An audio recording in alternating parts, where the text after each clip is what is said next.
Assalamualaikum warahmatullahi wabarakatuh. Waalaikumsalam warahmatullahi taala wabarakatuh. Amin. Apa semua? Alhamdulillah. Baik, sihat. Alhamdulillah. Alhamdulillah. Alhamdulillah. Alhamdulillah. Rabbil alamin. Assalatu wassalamu ala asyrafil anbiya'i wal mursalin wa ala alihi wa sahbihi ajma'in. Subhanaka la ilma lana illa ma 'allamtana innaka antal alimul hakim.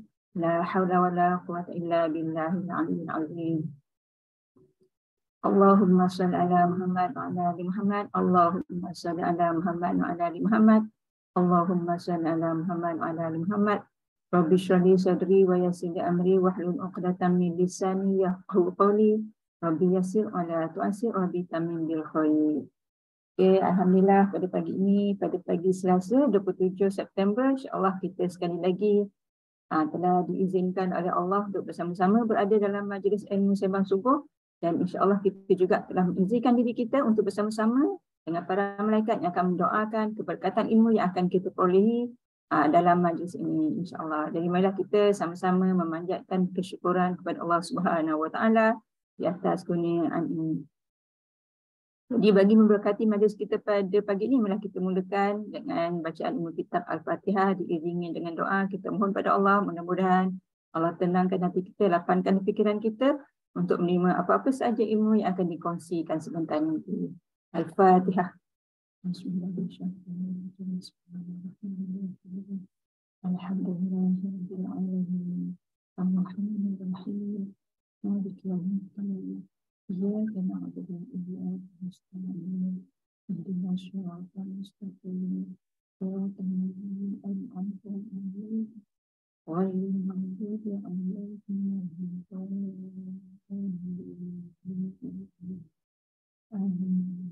Amin, amin, amin ya Rabbal Alamin. Ya Allah, ya Rahman, ya Rahim. Sesungguhnya kami berhimpun pada pagi ini bagi melahirkan rasa kesyukuran di atas kurnia-Mu yang tidak ternilai. Jadikan kami hamba-hamba-Mu yang sentiasa bersyukur atas nikmat yang Engkau anugerahkan kepada kami.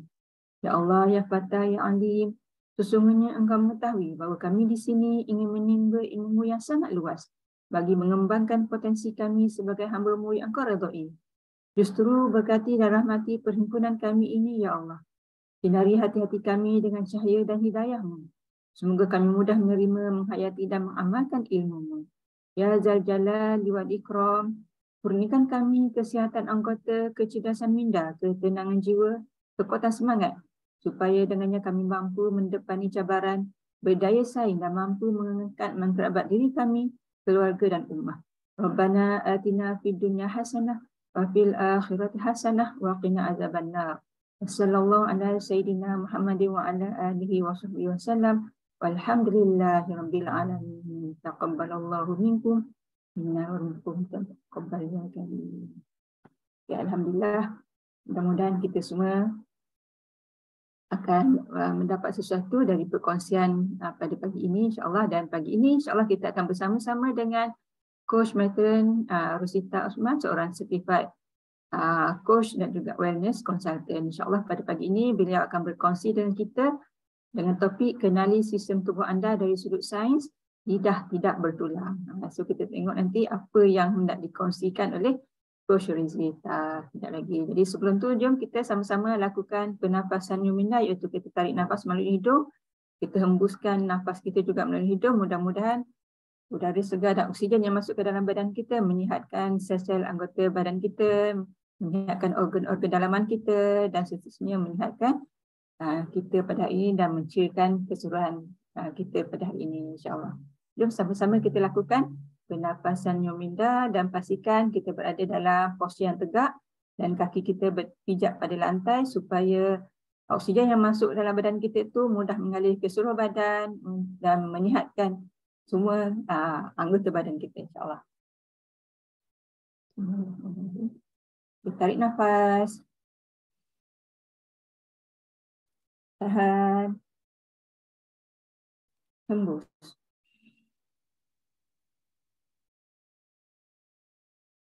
Lagi tarik nafas.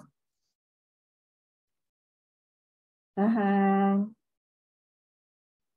Hembus.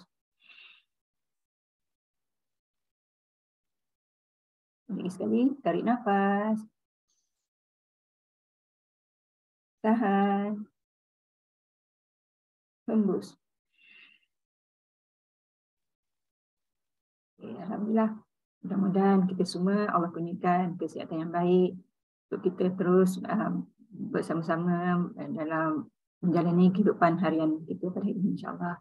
Jadi sebelum tu, jom kita buka mikrofon masing-masing. Kita sapa sahabat-sahabat di sebelah kita. Assalamualaikum. Kita menyebarkan salam. Assalamualaikum Ustazah Nordina. Assalamualaikum Haji Akia. Muna, Kak Zaria. Assalamualaikum Haji Rana. Assalamualaikum Cik Mia hebat. Assalamualaikum Ustazah Chelsea. Assalamualaikum Ustazah Rina. Maria.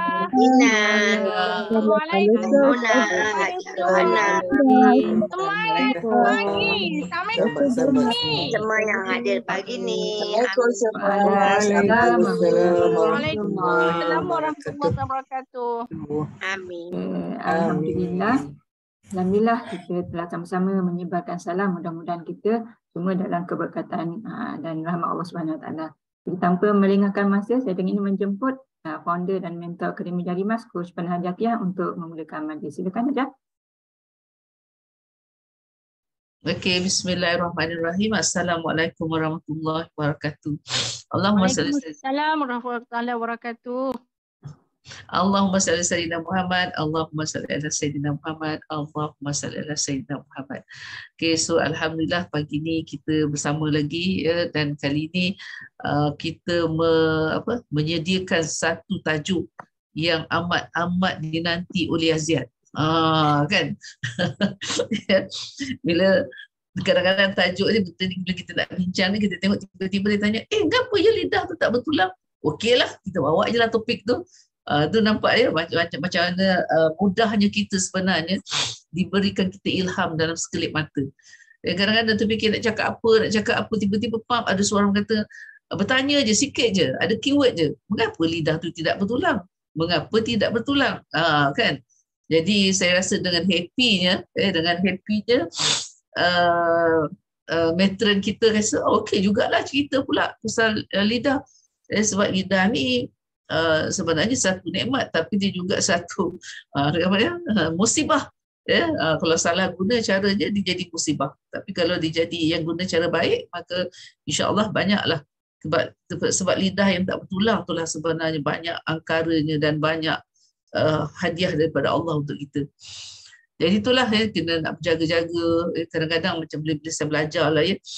Saya belajar dengan Cina je saya belajar benda ni. Dia kata untuk menjadi seorang dewasa yang matang, menjadi dewasa yang matang, dia kata ada 10 rules, ada 10 undang-undang nak jadi dewasa matang. Kan? Salah satunya dewasa yang matang ni dia akan kata speak when you are spoken to. Maksudnya bercakaplah apabila kamu diajak bercakap. Nampak tak? Right? Maknanya kita bercakap bila perlu dibawa bercakap. Tapi kalau tak ada apa, senyap je lah. Tapi dalam senyap sebenarnya dalam Islam pula, bila kita banyak menggunakan lidah kita dalam berzikir, sebenarnya dalam senyap tu kita tidak senyap. Sebenarnya lidah kita asyik menyebut. Dia sikit-sikit Allah, Allah, Allah. Kalau diamalkan dia memang dia macam non-stop. Dia akan jadi Allah, Allah, Allah tu macam nadi. Macam nadi sentiasa dibasahkan dengan kalimah-kalimah Allah itu. Dan betul lah juga kalau lidah tu dah keras kan, macam mana dia nak liang-liukkan lidah tu kan. Jadi bila lidah tu cukup untuk fleksibel, ada kelembutan dan sebagainya, maka dia boleh melakukan zikirullah tadi. Jadi banyak bila kita fikir pada lidah ni kan, fikir, duduk, tenung kan, Masya Allah banyaknya. Jadi saya rasa kita setiap hari di Akademi Jarimas tak bukan ialah membawa perkara-perkara yang kita rasa macam kita tahu. Sebenarnya banyak benda yang kita tidak tahu. Bila kita buka satu baru kita tahu, banyak lagi yang kita tak tahu. Dan kalau tengok daripada pandangan, sisi pandangannya, daripada segi kerohaniannya, daripada ilmunya, daripada emosinya, dia ada banyak kaitan pada satu perkara. Jadi, tapi kalau lidah dah mula tak mau berkompromi dengan kita, kadang-kadang lidah juga dia mengajuk kan. Mengajuk ni apa? Mula ulcer mulut, Masya Allah. Semalam saya jumpa seorang Cina ya, dekat Padang. Dekat Padang tu saya pergilah buat sikit dekat kebun tu, nak dapatkan sedikit peluh kan. Kemudian tu saya duduk mendengar apa ni daripada phone. Saya duduk dah berpeluh-peluh tu, saya duduklah dekat bangku tu duduk, dan saya buatlah banyak kerja, banyak juga boleh buat dengan phone tu duduk. Seorang Cina datang jumpa saya dalam 80-an. Dia tanya, "Are you okay? Are you okay?" I said, "I'm okay." "Are you okay? You don't feel sad?" Dia kata kan, adakah you tidak berasa sedih? I said, "I'm okay." Oh, dia kata, "But I can see you take," maknanya saya duduk lama dekat situ, yang rupanya saya pegang telefon, menjawab tu semua, buat apa saya kerja saya tu. Dia risau. Ngapalah perempuan tua ni duduk dekat padang dengan satu phone. Takkan kita dalam pegang phone kita senyum kan? Kita pegang phone biasa je kan? Kekusyukan lah. Pokoknya kekusyukan itu diperhati. Ya. Kemudian tu dia bercerita. So saya tanya dia, "How old are you?" Dia kata dia 82. Asyik. Rupanya di rumah di tepi padang tu. Kemudian dia cakap lah, dia kata, "When we are old, kita a little bit lonely." Rupanya dia yang lonely kan. Saya asyik bercakap je. Dia kata, "A little bit lonely." Saya kata, "Take care of your health." Kata nowadays, dia kata ya, semua tak bagus. Lepas tu dia cerita pasal sampai bawa kepada membeli property. Kalau beli property, dia kata belilah sama ada Penang atau Kuala Lumpur. Dia kata this is two strategic places. Masya Allah, 7 biji rumah kedai dia ada. Kan? Dia ada 7 biji rumah kedai, yang satu kedai boleh sewakan sampai 15,000. Ya. Kemudian tu dia cerita dengan saya, dia ada banglo. Dia ada 2 banglo yang dibeli murah, dia kata 170,000 je dulu. Tapi sekarang dah berapa million. So dia tunjukkan gambar tu. So friendly. Tapi dia kata sekarang ni kita kena jaga diri kita, sebab bila kita tak jaga diri kita menyusahkan anak-anak dia.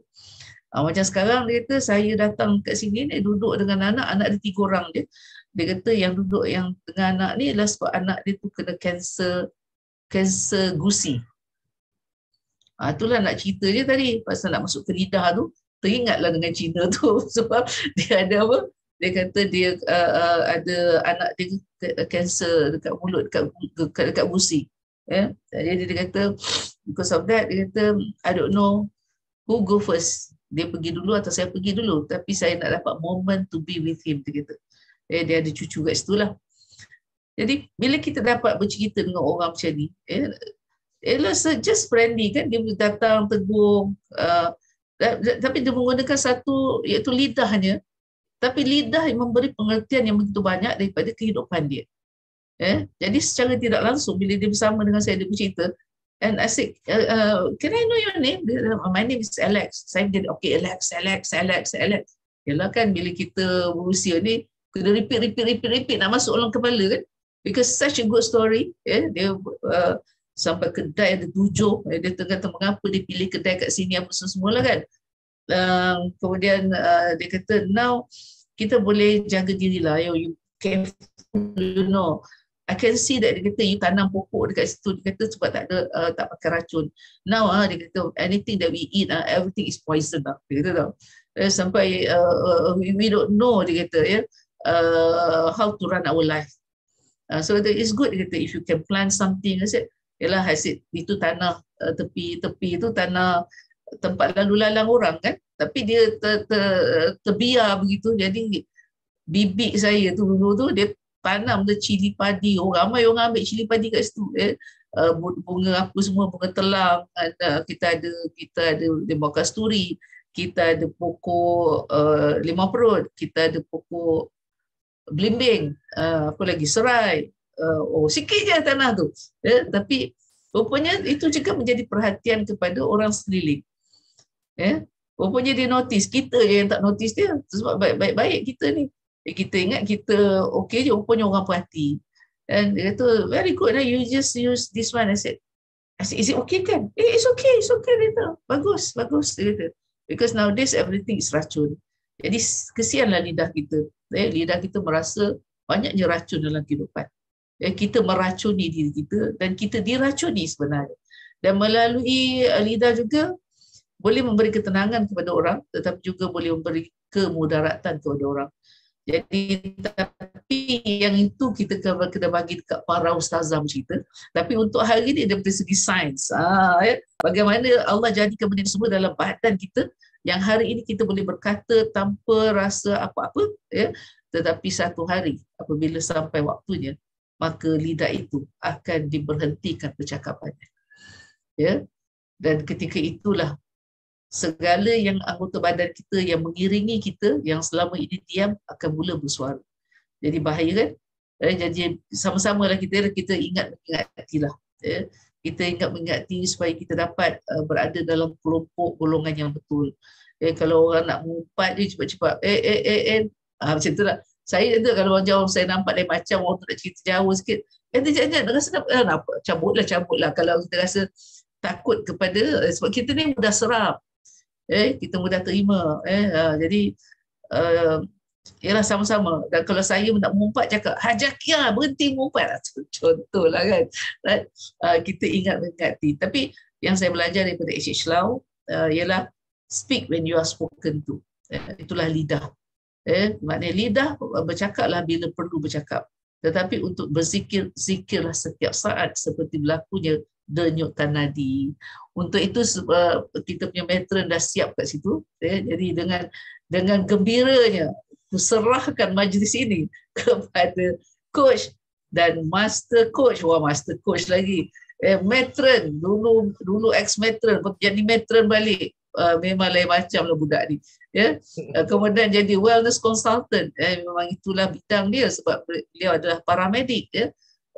Jadi bila kita dah usia lebih-lebih ni, kita kena war-warkan, kita sebutkan supaya bila kita bercakap, orang tak kata kita merepek mengaban.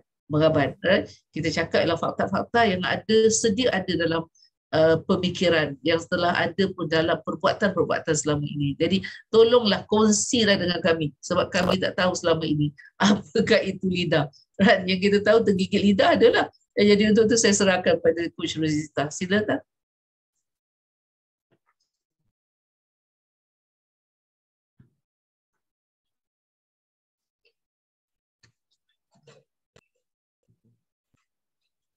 Okay. Terima kasih Haja. Assalamualaikum warahmatullahi wabarakatuh semua. Waalaikumsalam warahmatullahi wabarakatuh.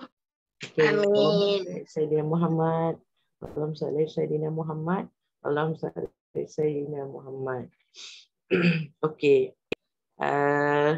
Saya memilih tajuk lidah pada kali ini sebab minggu lepas Coach Aizan ada cakap pasal lidah. Apa Aizan cakap pasal lidah minggu lepas. So terlintas di fikiran saya, lidah adalah juga satu organ penting dalam untuk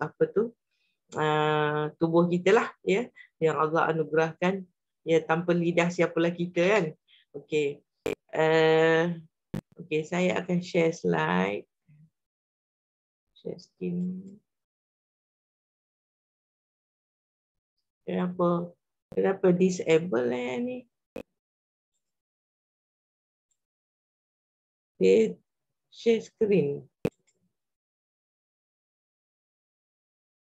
Man tak bagi co-host ke? Dia tak bagi co-host lah ni. Tak boleh share. Sekejap Saya tak boleh nak bagikan sebab dia yang Man dengar tak? Bagikan co-host. Okey dah. Dah Kak. Okey. Dah. Okay, share. Okay, share ni. Nampak ke skrin saya? Tak. Yang lain. Keluar balik.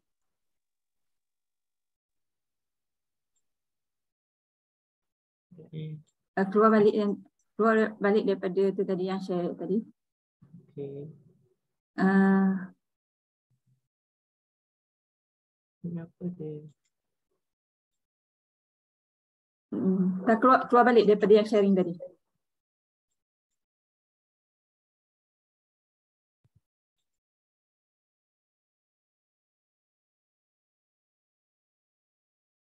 Stop sharing tu.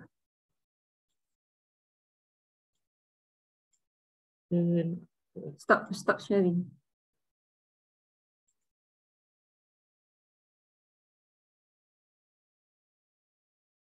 Stop share ni. Stop share. Apa tu? Share balik. Share. Tekan yang hijau tu. Dah tekan, lepas tu? Lepas tu dalam tu kan dia banyak-banyak screen kan, select yang ada PowerPoint tadi tu lah. Bila share tu kan dia ada keluar banyak-banyak petak-petak tu kan. PowerPoint tadi dah buka kan? Dah. Pilih yang pandai lagi. Screen share, okay. Multiple. Dapat ke? Dapat? Tak nampak. Dapat.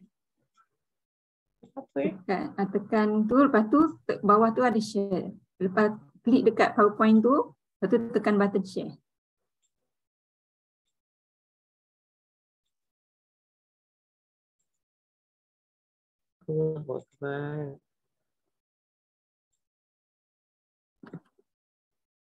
Okay. Dah dapat? Dapat? Tidak. Okay dah. Okay dah keluar.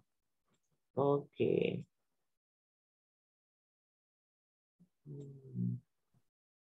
Kena adjust ni pula. Okay, tak apalah. Okay, jadi memang kita tengok lidah tidak bertulang ni memang betul lah. Cuba masing-masing rasa ada tulang ke pada lidah? Tak ada kan? Bila kita bercakap, wah dia very flexible, boleh ke kiri ke kanan, atas ke bawah kan? Jadi maknanya dia tidak bertulang. Jadi kita tengok ini lidah kita lah. Lidah kita yang kalau sihat, inilah lidah yang sihat sebenarnya. Okay. So apa yang kita nak tahu ialah lidah ni merupakan organ vital manusia, organ penting ya. Kerana dengan bantuan lidah lah manusia ni, kita ni dapat merasakan segala macam rasa. Rasa manis, rasa masam, masin, pahit, tak rasa pun tasteless macam tak rasa apa pun tawar kan, kita boleh dapat kita dapat rasa nikmati daripada lidah lah. Jadi lidah mempunyai juga fungsi sebagai organ vokal. Maknanya bila kita bercakap kita perlu lidah. Sehingga tanpa lidah manusia tak akan boleh bercakap lah kan, mengucap vokal dengan baik. Jadi kalau contoh kalau lidah kita sakit, ada ulcer pun kita dah mula tak selesa nak bercakap. Okey, lidah ni dia sebenarnya dia punya otot yang muscle lah yang agak tak ada kuat macam otot-otot lain kan. Ditutupi oleh selaput lendir yang nipis. Lidah berada di antara rongga mulut dan faring. Faring di bawah sikit kan. Lidah tidak mempunyai tulang sehingga membuatkan lidah dapat bergerak dengan sangat fleksibel. Itu yang dikatakan lidah tidak bertulang tu kan. Okey. Jadi apa peranan dan saiz lidah? Lidah manusia, ya, lidah kita memainkan peranan penting dalam keupayaan untuk bercakap, macam saya kata tadi, serta dalam mengunyah, menelan makanan. Lidah adalah organ otot yang kuat sebenarnya yang berlabuh pada bahagian belakang mulut yang ada di tulang thyroid dipanggil ya. Jadi panjang lidah ni sebenarnya bagi lelaki dewasa adalah 3.3 inci lah, lebih kurang 8.5 cm lah ya. Bagi wanita dia pendek sikit. 3.1 inci atau 7.9. Tetapi ada juga manusia ni yang agak luar biasa ya. Guinness World of Record ya. Di Amerika seorang yang bernama Nick Stobel, dia mempunyai lidah yang terpanjang. Sehingga kini dia adalah yang mempunyai rekod terpanjang lah. Ya, ukuran dia 10.1 cm tu, panjang tu kan. Jadi itu adalah sebabnya kenapa Allah bagi dia lidah macam tu kan. Okey. Then okay. lidah ni dia berperanan aktif pada gerakan lidah. Dia ada otot intrinsik ya. Ini otot ni berfungsi untuk mengatur gerakan halus lidah tu. Kalau ekstrinsik pula berfungsi mengaitkan lidah pada bahagian yang di sekelilingnya. Jadi dia sebenarnya lidah ni dapat melakukan beberapa gerakan kasar seperti menekan gigi ya. Bila tekan, kalau kita cuba tekan gigi dengan lidah, boleh kan? Menekan rongga mulut kan? Dalam mulut tu kita boleh tekan langit kan, kiri kanan pipi, atas bawah. Jadi dia tidak, apa orang kata, tidak boleh masuk ke faring lah. Jadi selalunya gerakan ni berlaku semasa kita mengaji. Betul tak? Masa kita mengaji atau semasa kita nak keluarkan something daripada gigi kita kan. Itu gerakan-gerakan bagian-bagian yang tengok dia ada rasa manis dirasakan di bahagian hujung lidah, manis. Bila kita cicap nak rasa manis, kita guna hujung lidah. Dan rasa masam dia warna lidah dan juga pahit tu yang di belakang sekali, pangkal lidah. Jadi rasa yang lainnya seperti rasa kopi, coklat dan sebagainya merupakan kombinasi. Kombinasi antara 4 rasa umum di atas tadi dengan ada bau makanan, minuman yang kita makan sehingga timbul sesuatu yang dinamakan cita rasa.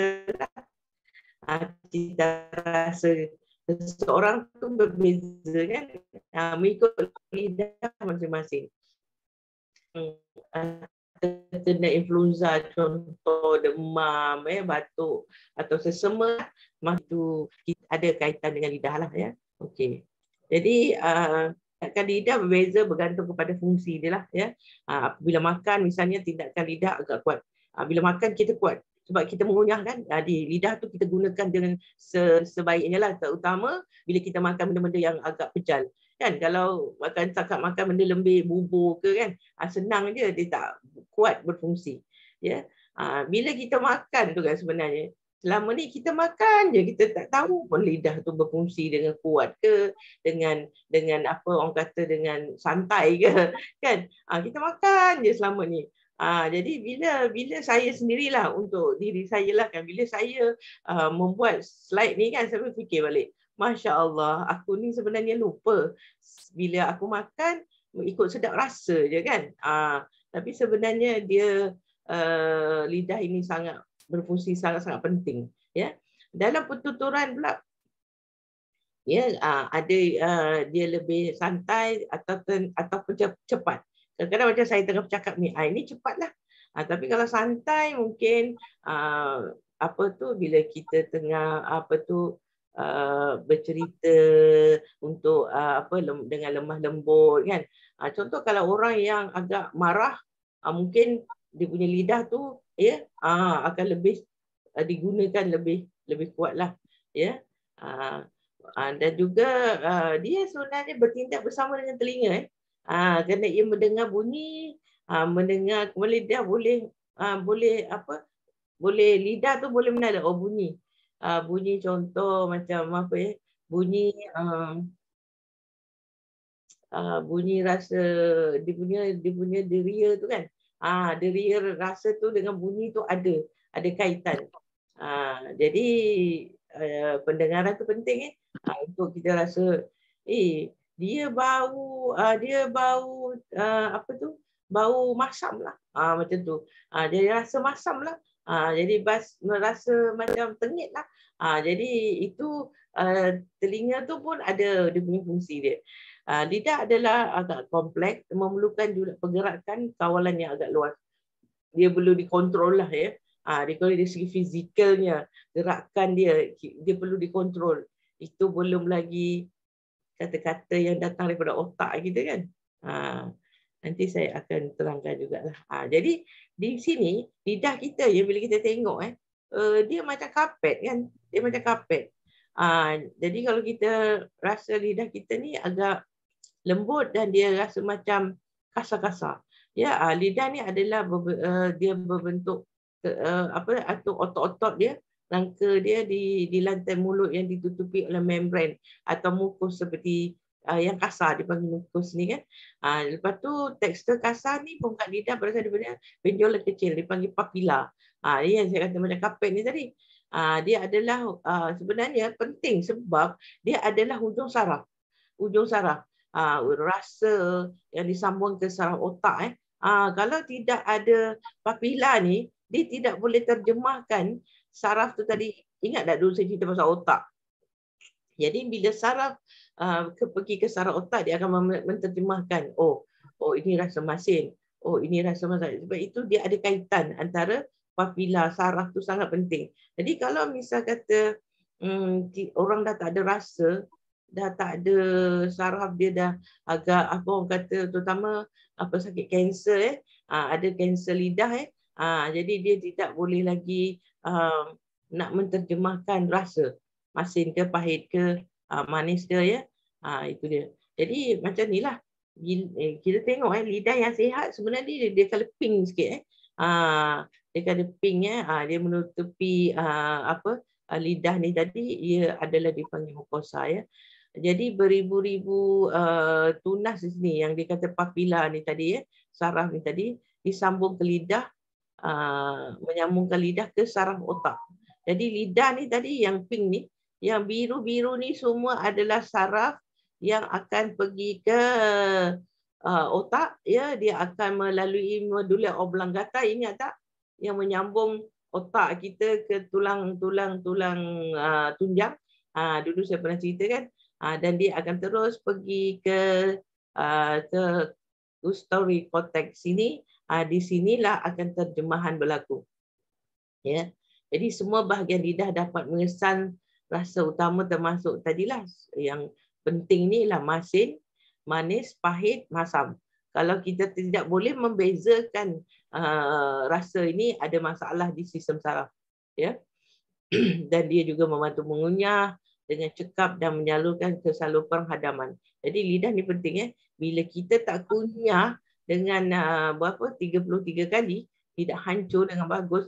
So, bila kita pergi ke sistem pencernaan, ingat saya cerita dulu tentang sistem pencernaan di mana bila kita telan, lidah membantu menelan, pergi kepada esophagus, pergi kepada perut dan berlakulah sistem penghadaman sampai ke akhirnya di mana zat akan masuk ke seluruh tubuh, mana bahagian buang akan dikeluar sebagai najis. Ya. Padahal lidah tu kecil je kan. Jadi dia mempunyai peranan yang sangat penting. Jadi begitu juga dengan lidah ini penting. Ini para ustazah yang bagi kita yang belajar mengaji, kita perlukan lidah untuk makhraj lisan ni, iaitu lidah kita. Bila kita tengok di sini, setiap lidah ni daripada hujung lidah kita sebut apa dia. Di lidah yang di tepi ni kita sebut apa? Jim, shin, ya, betul tak? Dan di tengah-tengah ni kita cakap apa? Ini adalah makhraj huruf huruf yang kita belajar di mana kita perlu gunakan lidah. Lidah. Jadi saya tak nak mengupas benda ni. Saya kata kita pun belajar dan mungkin ustazah lagi yang mengaji lagi arif jadi tapi ini basic yang kita perlu tahu sebagai kita nak belajar mengaji kan. Jadi betapa pentingnya lidah tadi, walaupun bukan untuk apa rasa merasa, dia juga untuk menelan dan juga untuk bercakap. Inilah yang huruf-huruf penting yang kita nak belajar dalam kita punya makhraj. Sangat penting jagalah lidah. Kalau tak ada lidah kan susah untuk kita nak mengaji kan. Okey. Jadi warna lidah seperti saya kata tadi, ia memiliki warna pink atau merah muda cerah. Jadi perubahan warna pada lidah ini akan menentukan kesihatan kita sebenarnya. Jadi sebab itu doktor akan tengok jeli lidah, doktor akan tengok kan.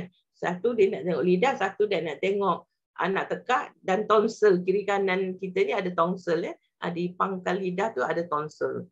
Kalau tonsil merah, maknanya ada infection kan. Lidah berwarna merah tu biasanya selalu dikaitkan dengan rasa bengkak. Itu saya kata yang boleh menjadi petanda bahawa sedang mengalami radang tengkorak ataupun tonsil di belakang nak menelan sakit ya. Di situ dah boleh tahu dah. Bila delay kita boleh tahu dah yang ada jangkitan. Doktor boleh tahu warna tu tadi. Warna putih pada lidah menandakan demam tinggi atau infeksi. Kadang-kadang ada putih-putih macam tu kan ya. Lidah yang terasa halus dan pucat adalah bertanda kekurangan mineral dan vitamin B12. Yang pucat kan kekurangan vitamin B12 lah. Jadi kenalah ambil vitamin melalui suplemen ya. Apa yang ada ialah gamat. Okey. Jadi ada keabnormalan ni agak congenital di mana dia berlaku semasa lahir ya, masa kecil. Ini berlaku dipanggil microglossia, macroglossia. Micro ni lidah ni besar kecil Kalau macro ni pula dia jadi besar. Ataupun ankylosing atau lidah terikat atau pendek. Juga ada lidah yang berbentuk berjalur-jalur. Jadi kadang-kadang kita kena tengok juga lidah kita normal ke tidak kan. Terutama kanak-kanak atau baby boleh tengok lidah yang normal ke tidak Jadi lidah yang besar agak kecil daripada biasa dia merupakan keganjilan lidah yang jarang ditemui lah, jarang berlaku lah. Keadaan ini merujuk kepada saiz lidah yang kecil berbanding lidah yang normal. Jadi keadaan ini boleh menyebabkan kesukaran di dalam fungsi pertuturan. Dia mungkin bercakap dia tak berapa jelas dan menelan tu susah. Ya, sebenarnya benda ni tiada rawatan berlaku, tapi benda ni jarang berlaku lah ya kalau kecil. Yang besar pula macroglossia ni di mana lidahnya besar agak besar dari biasa macam tadi tu kan. Yang di Amerika tu. Keadaan ini adalah lebih kerap ditemui berbanding daripada lidah kecil.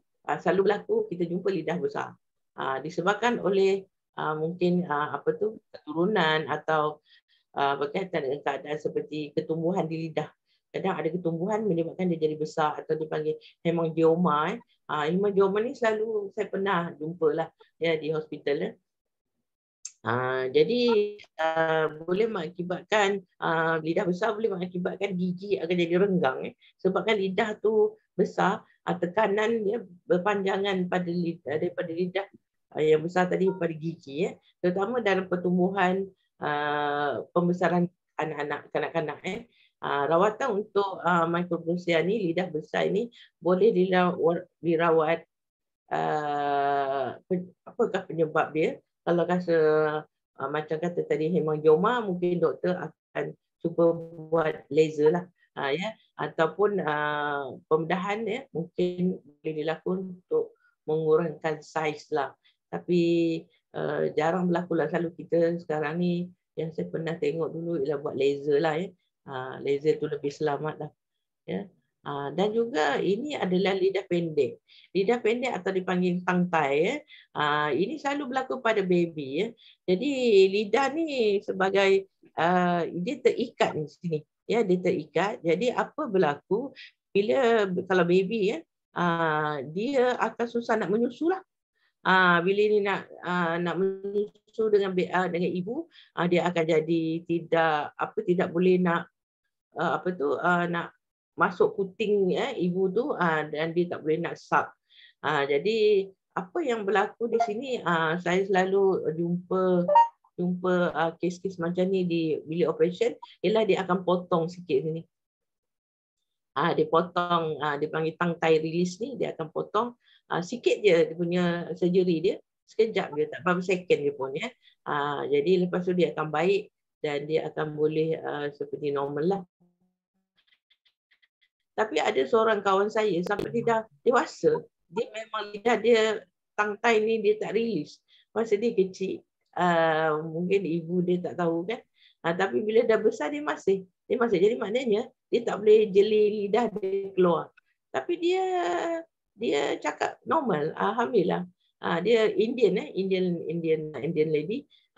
Dia cakap bahasa Melayu pun fasih. So itu adalah kelebihannya yang Allah bagi. Okey.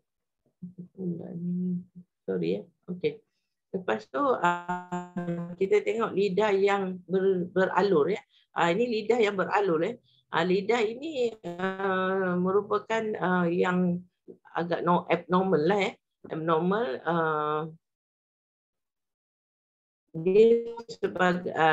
dia agak ganjil sikit di sini ya. Jadi selalunya berlaku kepada pesakit Down syndrome. Ya, yang dia permukaan dia kan nampak macam berlubang-lubang berjala-jala ya.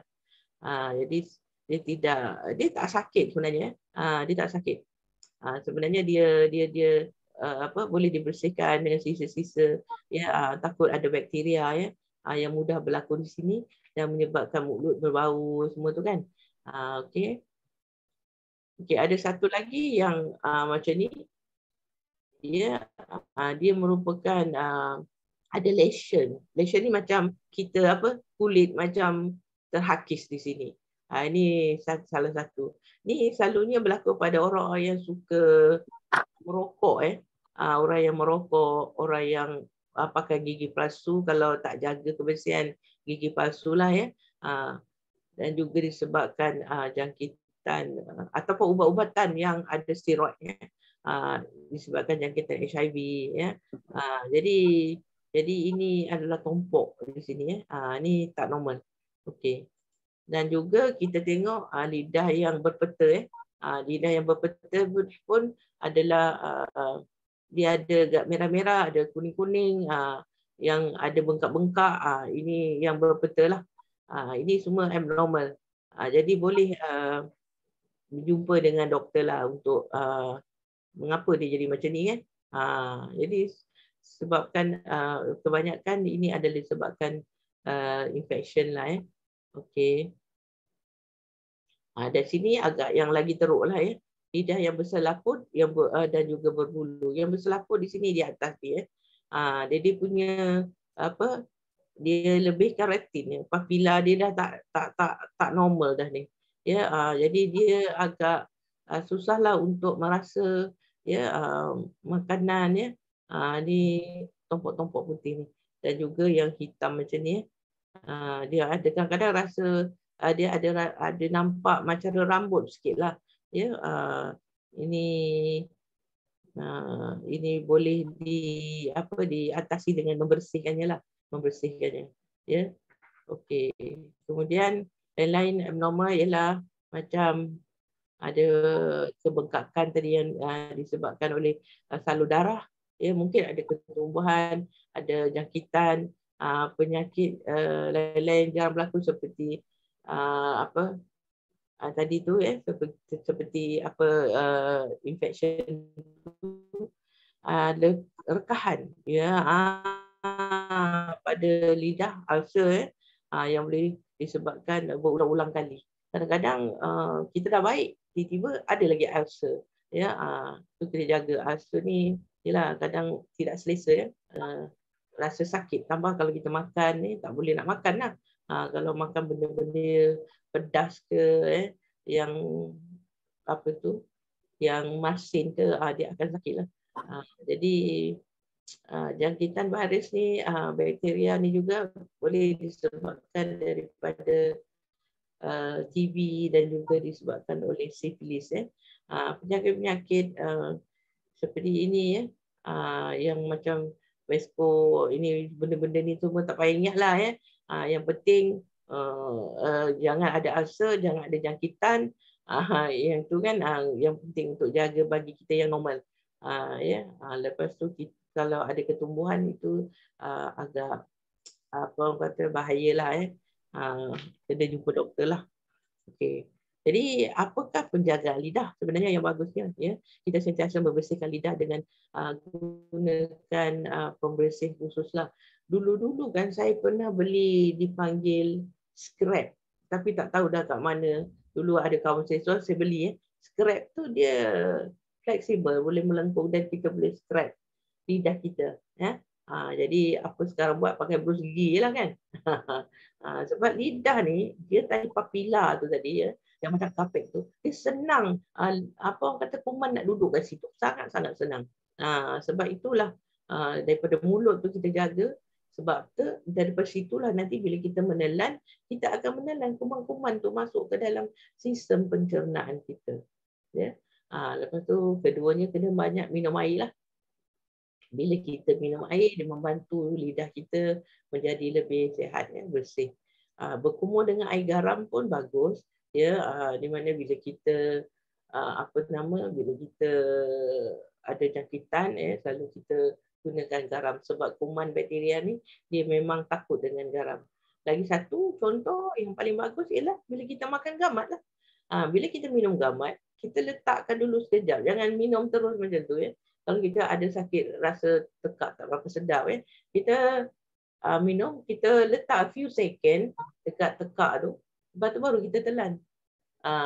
Jadi sebab kita tahu gamat adalah antibakteria dan antivirus, dia membantu dalam mengelakkan jangkitan. Jangan gunakan perhiasan seperti ramai anak-anak muda, budak-budak kita ni pun suka bertindik lah dekat lidah, kan, letak apa tujuan pun saya tak tahu. Tapi situ adalah untuk orang kata menggalakkan kuman dekat situ. Benda asing ada di tempat tu. Allah dah jadikan sebagai normal, dia bertindik letak apa nama tu, macam apa tu, besi kan, bulat-bulat macam tu kan. Ini tak baguslah, budaya yang tak bagus dan juga tidak bagus untuk kesihatan. Jadi satu lagi, penjagaan lidah tu tadi dari segi fizikal, tapi juga kita kena jaga lidah dan tingkah laku. Di mana Rasulullah SAW berpesan kepada semua orang, iaitu sekiranya mereka beriman kepada Allah dan Rasulnya, maka hendaklah ia mengeluarkan tutur kata yang baik. Dan sekiranya tidak ada sesuatu yang baik yang hendak diperkatakan, maka hendaklah ia berdiam saja, daripada kita menggunakan lidah kita untuk bercakap yang bukan-bukan. Betul tak? Sebab apa? Bila kita menjaga tutur kata, saya mengingatkan diri saya jugalah. Ya, kadang-kadang kita bercakap ni sebenarnya jangan kata okey, I cakap je, tak ada masuk apa pun, no. Sebenarnya apa yang kita cakap itulah datangnya daripada apa pemikiran kita. Jadi berhati-hatilah bila kita bercakap supaya tidak mengucapkan sesuatu yang buruk, ya, menyakiti hati orang lain, dan tutur kata yang tidak baik akan membawa kepada krisis lain lah, yang boleh menimbulkan permusuhan, ya, kekacauan, ya. Permusuhan ni nampak macam kadang-kadang bila kita bercakap, ya, saya ingatkan diri saya lah, kadang-kadang kita bergurau, tapi sebenarnya itu menyentuh perasaan seseorang, ya, yang boleh menyebabkan dia rasa kecil hati, contohlah. Tapi kalau dia jenis yang positif, dia tak kisah, bagi tak ada masalah bagi saya, kan. Tetapi walau macam mana pun kita kena jagalah. Jadi menjaga lidah, ya, dan tutur kata untuk menjamin ketenteraman, macam ayah ajar kata tadi, kan. Bila kita bercakap tu sebenarnya memberi ketenteraman. Kalau kita memberi kata-kata yang baik, ya, perdamaian, kesejahteraan kepada kita sepanjang masa. Jadi sebab itu Nabi berpesan menjaga lidah, maka tentulah amat diharapkan bagi manusia supaya harus menjaga tingkah laku. Jadi lidah ni dia ada melibatkan tingkah laku jugalah, kan. Jadi kita kena jagalah supaya tidak mengganggu atau melampaui basah hingga menyentuh hak dan maruah orang lain. Kadang-kadang kita cakap depan orang, ya, kita cakap depan orang menjatuhkan maruah orang lain, itu tidak baiklah, ya. Jadi saya mengingatkan diri saya lah, kadang-kadang kita terlupa, syaitan menghasut kita untuk bercakap benda-benda tak baik, untuk mengecilkan hati orang sekeliling, ya. Itu kena jaga sebab lidah ini lebih bisa daripada lebih tajam daripada mata pedang, itu yang menyebabkan kadang-kadang orang akan orang akan react dengan kita dengan cara yang tak nak dekati kita, tak nak berkawan dengan kita. Itu satu benda yang tak baguslah, ya. Jadi ingat mengingatilah antara satu sama lain ya. Kurangkan membawang. Ya, kadang-kadang tak boleh elak daripada membawang. Nak juga mengatakan, tapi kita mengingati antara satu sama lain seperti yang Hajah cakap tadi kan. Jadi saya rasa saya tak panjang cerita tentang lidah ni. Jadi mungkin ada apa-apa nak bertanya. Jadi saya rasa saya sudah di sini sajalah. Jagalah lidah kita supaya sihat, warna pink ya. Dan tidak ada kekotoran, elakkan daripada bakteria, amal genggaman. Ya, kita akan ada tradisi tak lama lagi. Jadi kita galakkan orang minum gamat sebab apa? Mengelakkan jangkitan. Jaga lidah kita juga lah dari segi fizikalnya. Okey, itu saja bagi saya hari ini secara ringkas. Yang baik itu datangnya daripada Allah dan kurang baik itu sebenarnya dari saya. Assalamualaikum warahmatullahi wabarakatuh. Okey, boleh bertanya ke kalau ada nak tanya. Kalau boleh saya jawablah.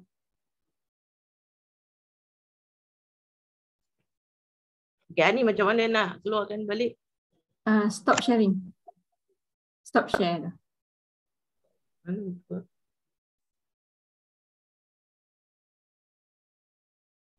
Boleh tak? Kat mana tu? Tak pandai. Nanti saya try stop okey dah.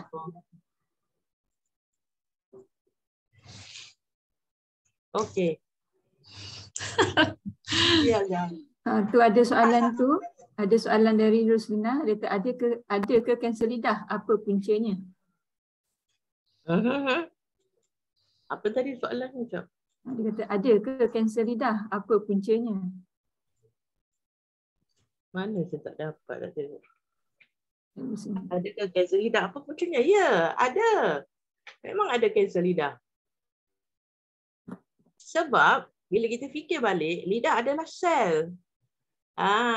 Setiap kanser tu sel dalam tubuh kita bila dia jadi abnormal, macam tadi mungkin merokok, kan mungkin tidak menjaga dari segi pemakanan, kebersihan, ya. Jadi sel ni boleh dia jadi abnormal, dia akan menjadi membesar, dia akan jadi sel kanser tu tadi akan merebak. Ada ya. Semua part dalam badan kita ada boleh menjadikan kanser. Jadi sebab itu mencegah dulu. Mencegah daripada kita kena ada doktor sel kita iaitu gamat. Salah satu daripada cara untuk kita memberi nutrisi kepada sel. Betul tak? Jadi bila dah ada kanser atau kanser atau ketumbuhan tu, dia akan jadi ketumbuhan dulu kanser ni.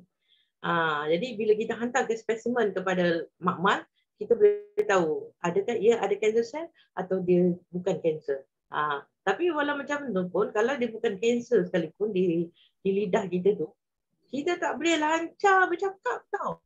Gangguan dekat situ sebab contohlah kalau kata ada ulcer sikit pun, you akan rasa tak selesa untuk bercakap. Betul tak? Untuk nak makan apa lagi. Jadi sebab itu saya kata, kena jaga. Lidah tu adalah sel. Dia terdiri daripada sel. Ya. Ini melagaman. Betul, Cik Mi. Okey, jadi sekarang ni apa yang kita perlu buat ialah praktis lidah kita bercakap benda yang baik-baik kan. Sementara lidah itu boleh digunakan. Ya, sebab kadang-kadang dalam kesihatan kita lupa untuk menggunakannya, tetapi bila dah sakit kita kata kalau bolehlah hari tu kan, kalau bolehlah kan. Tadi Ita bercerita tentang untuk lidah kan, memang saya guna ni tahu-tahu.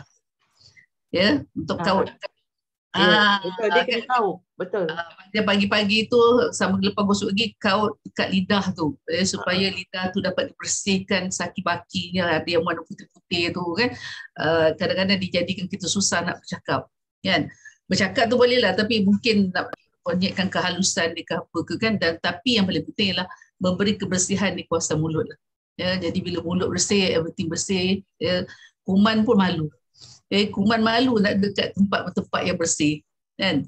Jadi itulah dia, saya rasa gunakanlah sekarang lidah kita. I think the right moment to bercerita lagi sekarang ni ialah 2 bulan 10. 2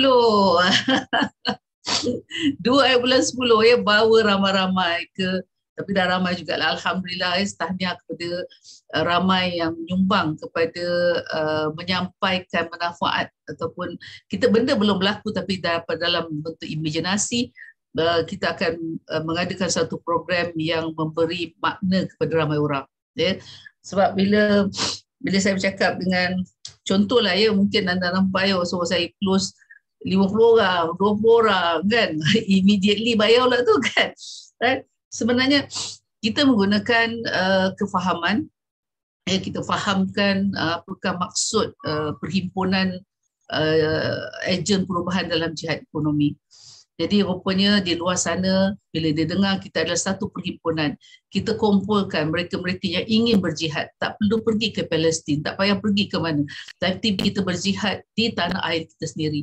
Ya, jadi dalam bentuk berjihad itu kita adalah ejennya, kita adalah ejen perubahan. Dan untuk menjadi seorang ejen perlu dilatih dan perlu diberi saranan, perlu diberi kekuatan jiwa, kefahaman ya. Jadi itu sebab bila katakanlah ya, kita boleh menyampaikan kepada orang dan mereka faham apa yang kita cakap, akhirnya dia kata okeylah, bagilah saya satu buku. Saya duk fikir satu buku, okey satu buku. Dia ingat 5, satu buku tu 50. Ya, tapi saya cadangkan, saya kata kadang-kadang kita nak berada dalam satu tempat yang mempunyai kualiti, yang mempunyai kita panggil taman syurga ya. Kita selalu salahkan orang tak pergi, tapi kita sebenarnya kadang-kadang kita tak sediakan. Tapi kalau dah disediakan pula, kita tak cerita. Kita tak cerita benda yang telah disediakan, apa yang boleh didapati dalam satu program seperti pada 2 hari bulan.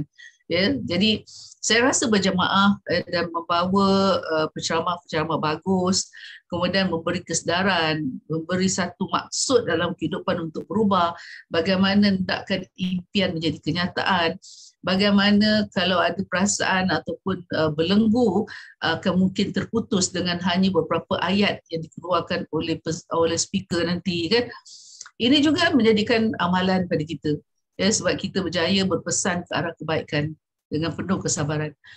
Tapi kalau misalnya kita tak dapat nak menyampaikan dan tak dapat nak membawa diri kita sendiri pun tak boleh nak bawa diri kita dalam program, think about it, something is not right already. Ya, ada satu yang berlaku yang tidak berapa bagus. Sebab this is the energy. Ini adalah kuasa tarikan kepada ke arah fitrah untuk kita berubah. Jadi renung-renungkan. Jangan ada orang dia kata saya macam ni lah, orang tu tak nak, orang ni tak nak. Bisa dengar tak? Saya dah cakap orang ni tak nak, orang tu tak nak. Lepas tu you, I pun tak pergilah sebab semua orang tak nak. Percaya tak? Berlaku tak benda ni? Berlaku tak? Kalau diri sendiri pun tak dapat nak membawa, bagaimana nak bawa orang lain? Ya? Tapi kalau kita start membawa diri kita, insya-Allah kita akan bawa ramai orang. So apa pun bermula daripada kita, apa pun bermula daripada lidah yang kita ada. Kan? So bagaimana nak menggunakan lidah ini? Bagaimana lidah ini satu hari ya akan diberhentikan untuk tidak bercakap, tetapi anggota lain mengatakan bahawa aku telah pergi ke tempat itu, aku telah pergi ke tempat ini. Betul lah ya. Jadi lidah dan perbuatan akhirnya seiring. Maka itulah amal-amal yang kita bina. Jadi Masya Allah kita tak sangka kan, rupanya dengan lidah pun boleh menentukan amalan yang kita akan buat. Kan? Jadi appreciate lidah. Macam tadi bila Rosita bercerita tentang lidah, macam itulah bila cerita tentang paru-paru, setiap kali bernafas saya akan bayangkan. Saya bayangkan udara yang masuk dari hidung ke paru-paru. Kemudian Malaysia hentikan sekejap. Sebab dalam hentikan sekejap tu saya bayangkan bagaimana oksigen yang masuk tu nak perlu ditukarkan. Dia macam tukar pengawal lah. Nak ditukarkan supaya yang buruk tu dikeluarkan, iaitu carbon dioxide. Jadi bila kita sedut, kita bawa oksigen ke dalam. Saya bayangkan oksigen ke dalam. Rupanya best juga tau. Best bila kita tahu ilmu ini. Sebab akhirnya kita boleh buat bayangan, layan sendiri tau, layan kan. Dan dalam masa kita melayan tu kan, kita rasa macam ya Allah bestnya, ya Allah, ya barulah aku tahu ya Allah rupanya yang kau bagi ni bukan sia-sia, yang kau bagi ni nilai yang paling tinggi. Tapi selama ni rupanya aku adalah orang yang tidak tahu yang aku tidak tahu. Banyak benda yang aku tak tahu ya Allah. Ya. Tapi bersyukur kita dalam sesi seperti ini kita dapat tengok sebenar-benarnya, ya, dapat rasa bagaimana paru-paru itu bekerja, bagaimana paru-paru tu pun saiz dia pun berubah. Dia apa dia panggil apa ya? Belah dia tu kan ada tinggal ni. Kalau tak memang tak tahu dah. Memang tak tahu. Ya. Tapi bila Ita buat ni, so masya-Allah Ita menyampaikan ilmu-ilmu yang baik kepada semua orang. Ya.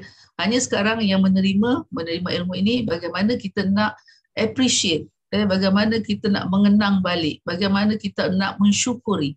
Sebenarnya secara tak langsung Ita telah bawa kita belajar mensyukuri. Bila kita banyak mensyukuri dan semua orang mensyukuri, maka fikirkanlah apa yang akan diperoleh oleh Rosita. Jadi meaning and purpose of life. Ita fikir apa yang saya nak buat, siapa saya, ke mana saya nak bawa apa. Ita telah menyaksikan orang yang disayang telah pergi dahulu. Jadi dia rasa saya nak menyampaikan sesuatu yang baik-baik untuk orang yang telah pergi. Hendak dibawakan, hendak dihadiahkan segala kebaikan setiap hari kepada mereka yang tak boleh nak buat apa-apa amalan lagi. Tetapi orang yang pergi tu orang yang paling dekat dengan kita. InsyaAllah akan sampailah segala amalan baik kita ni sampai kepada mereka. Macam kata for example macam saya mak dengan bapak saya tak ada. Kakak saya yang kedua pun tak ada. Suami saya, adik-beradik dia 3 orang, 2 orang dah tak ada kan. So harapnya apa yang kita buat, supaya mereka juga diberilah ganjaran itu bersama. Kan? Itu sebab mengapa kita nak kena buat yang baik. Jadi hari ini kita belajar tentang lidah. Jadi apa yang kita nak appreciate tentang lidah. Dan bagaimana untuk tidak buat lidah kita buat benda yang tidak baik. Kita kontrol lah lidah kita dengan keimanan. Kita bayangkan bagaimana hukuman kepada mereka yang tak habis-habis lah kan, cerita yang bukan-bukan kan. Kita make a decision to move macam sekarang ni. Kita jangan salahkan sesiapa, setiap orang akan melalui ujian mereka masing-masing. Jadi ujian kita sekarang ialah kita dinaikkan ke satu tahap untuk move forward. So apa yang kita buat? Fokus untuk move forward. Dan ramai lagi di luar sana yang memerlukan anda. Yang memerlukan anda yang telah pun diberi ilmu setiap hari. They appreciate. Kita nak supaya kebaikan demi kebaikan yang dijangkitkan. Dan memang dikata di akhir zaman akan ada satu golongan. Ada satu golongan yang jalannya betul. Doa sama-sama supaya golongan itu adalah kita. Kan? Jadi kita buat yang because kita pergi sampai daripada akar upi. Kita pergi kepada orang tak pandang kalau orang susah-susah, kita pandang, kita kisah. Kita kisah, bukan kita tak kisah. Dan kalau misal ada yang memerlukan, saya rasa insya-Allah bila kita bersama dalam Akademi Jari Emas membetulkan ekonomi diri, membetulkan ekonomi keluarga, membetulkan dan akhirnya boleh membetulkan ekonomi masyarakat. Jadi sooner or later insya-Allah bila kita bersatu pastinya kita akan jumpa. Dan saya tengok buku ni buku Kemelut ni. Kemelut dan Kepimpinan Melayu. Tapi dia cerita dekat Pulau Pinang. Tapi sekarang ni salah satu cara untuk bangun menang ialah ekonomi. Jadi kalau kita boleh membangunkan ekonomi kita start from home insya-Allah. Startkan daripada rumah, kemudian tu kita start pada keluarga kita. Jadi pada anda yang datang pada 2 hari bulan, saya syorkan anda bawa lah mereka 18 tahun ke atas. Kita alu-alukan, walaupun saya rasa macam daripada figure saja pun dah 300 lebih, so we have another 100 plus. Yang tu tetap ada lagi yang kita belum list down lagi dan sebagainya. Jadi tak apa, biar dia melimpah ruah. Sebab kita tambah kursi. Kalau misal 500 tak cukup, kita tambah lagi 200 kursi. Dan memang Dewan itu dikata 500 tu memang kursi ni, tetapi tambahkan lagi insya-Allah. Kita mohonlah supaya dengan program ini adalah satu tarikan, satu magnet ke arah kejayaan, ke arah keimanan, ke arah tempat yang kita nak tuju bersama. Anda dan saya dan semua orang. Jadi kita pun dah banyak kesilapan yang kita buat dalam kehidupan. Manalah nak tahu di akhir kita ni, inilah medan ni yang boleh kita bekerjasama. Jadi jangan kisah pada usia, kita kisahkan bahawa impian itu perlu dijadikan kenyataan. Jadi insyaAllah walaupun topik kita dalam anatomi, walaupun kita bercerita tentang tubuh badan manusia, tetapi ingat itu semua dari Allah. Dari Allah kita datang, kepada Allah kita akan pergi. Okay? Jadi untuk tu insyaAllah kita jumpa besok dengan besok siapa ya? The para writers ya. Jadi berterusanlah ya untuk anda meletakkan keinginan untuk bersama ya. Ialah satu perjuangan. Kehidupan ini satu perjuangan. Ya, berjuanglah sekarang. Tapi kematian itu adalah kehidupan. Ya, jangan dicari hidup sekarang ini. Di sini kita cari perjuangan. Tetapi dalam kematian itulah kehidupan sebenar-benarnya yang abadi. Yang kita rasa macam sekejap, tapi rupanya yang hakiki dan selama-lamanya. Wallahualam. Jadi untuk tu saya serahkan balik pada Ani. Sama-sama kita jaga lidah, speak when you are spoken to, use your lidah, gunakan lidah you untuk bercerita yang baik-baik. Gunakan lidah you untuk merasa yang sedap-sedap. Tapi be careful sebab yang sedap tu hanya di lidah, tapi sampai dekat dalam kerongkong, sampai dekat sini, dia mudarat. Jadi fikir-fikirkan dengan otak, sebab Ita dah belajar cerita tentang otak. Fikirkan dengan otak apa yang boleh makan, apa yang tak boleh makan, yang mana dikurangkan, yang mana dilebihkan. Ya. Dah ujung-ujung ni ambil lah yang sunat-sunat tu, Isnin Khamis tu kan. Ambil lah, berlaparlah sekejap untuk rehatkan sebab letih tubuh badan kita. Sebab menanggung perangai-perangai yang ada dalam diri kita. Jadi now kita secara tak langsung kita put everything, knowledge, ilmu dengan tubuh badan, dengan anda dan saya, kita bersama-sama kita cari jalan pulang. Siapa kita, ke mana kita dan nak bawa apa. Okay, untuk tu saya serahkan kepada Ani. Sekian dan Assalamualaikum warahmatullahi wabarakatuh. Waalaikumsalam warahmatullahi wabarakatuh. Terima kasih Coach Hajakia, terima kasih Coach Rizita di atas perkongsian ilmu sebentar tadi. Jadi marilah kita sama-sama mengambil iktibar dari apa yang telah dikongsikan.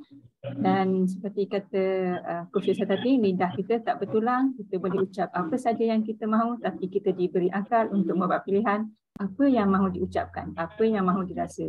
Jadi marilah kita guna sebaik-baik anugerah Allah untuk kebaikan diri kita, keluarga dan masyarakat, supaya anggota lain nanti akan bersaksi perkara yang baik-baik bila kita berdepan dengan pencipta kita nanti. Dengan itu kita tangguhkan dulu majlis kita pada pagi ini dengan tasbih kifarah dan surah Wal-Asr.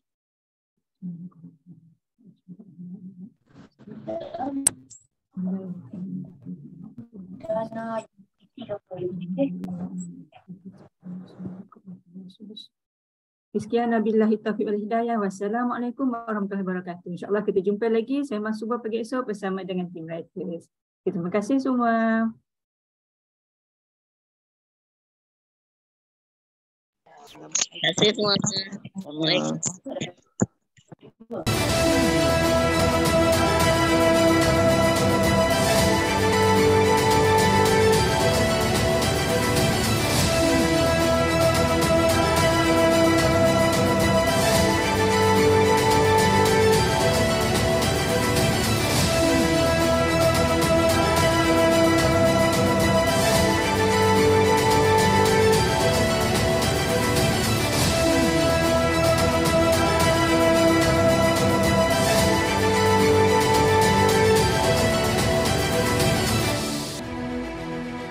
Bismillahirrahmanirrahim. Assalamualaikum warahmatullahi wabarakatuh. Tuan Abang nak war-warkan tentang Perhimpunan Ejen Perubahan Jihad Ekonomi bersama Tok Abah dan juga Hajah Kiah, founder Akademi Jari Emas. Di mana ni? Di Dewan Azman Hashim UTM, Jalan Semarang. Bila? 2 Oktober 22.